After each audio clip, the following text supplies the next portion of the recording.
Welcome to the Rim Break Rodeo. We hope this video helps. You start by choosing the exact Ncert pages you will study now. This primes focus and saves time. Once done, mark learning goals for this session and place a 1/2-inch sticky at the chapter margin where new concepts begin. Use a thinner sticky for short definitions so you don't obscure text. You do this because physical markers create retrieval cues and consistent sizes prevent visual clutter. Make sure to label each sticky with a keyword rather than a sentence. You now add concise content on each sticky, a keyword, a one-line summary, and the page number to reconnect quickly.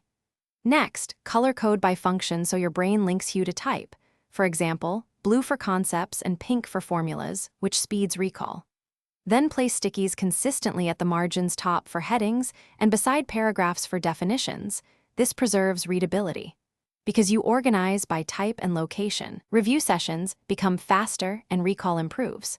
You finish by turning stickies into a spaced review system. Glance through them for 5-10 minutes daily to transfer cues into memory. Once done, prune. Replace unclear notes, merge overlapping stickies, and move important ones to a visible study board. If things go wrong, say a sticky peels or the key point feels vague, reread the original Ncert paragraph, distill the essence, and rewrite the sticky immediately. That ensures accuracy and prevents cementing errors into your study routine. Thanks for watching. Consider subscribing if we helped you.